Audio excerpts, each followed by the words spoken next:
आज बात करेंगे साइड इफ़ेक्ट्स ऑफ कीमोथेरेपी पे। अक्सर कई मेरे मरीज़ आते हैं जो पूछते हैं साहब कीमोथेरेपी ऐसी है, वैसी है।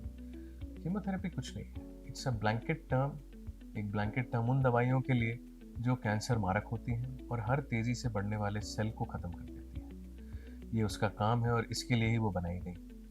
कीमोथेरेपी उनको इसलिए कहा जाता है कि वो एक पर्टिकुलर तरीके से, पर्टिकुलर फैशन में एक्ट करती हैं। और जिस तरह से वो एक्ट करती हैं वो कई नॉर्मल सेल्स को भी क्षति या नुकसान पहुंचाती हैं।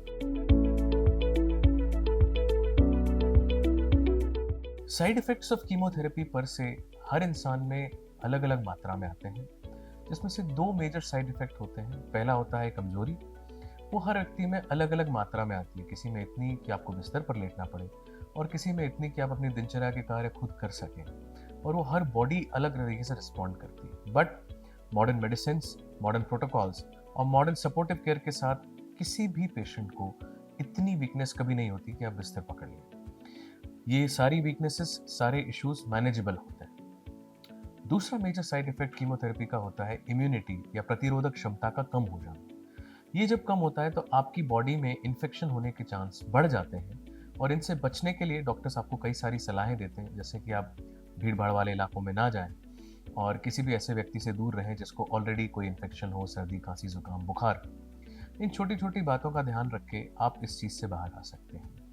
इसके अलावा जो मेजर साइड इफ़ेक्ट्स माने जाते हैं, सबसे पहला है बालों का जाना। तो वो बहुत पुरानी बात हो चुकी है। आज के ज़माने में स्कैल्प कूलिंग मशीन से हम बालों को बचा सकते हैं, बाल नहीं जाते हैं। और जहाँ तक उल्टी का सवाल है या मतली का सवाल है, उसके लिए भी दवाइयाँ हैं। वो साइड इफ़ेक्ट भी प्रैक्टिकली अबॉलिश हो चुका है। कई पेशेंट्स को कुछ महसूस ही नहीं होता ऐसे।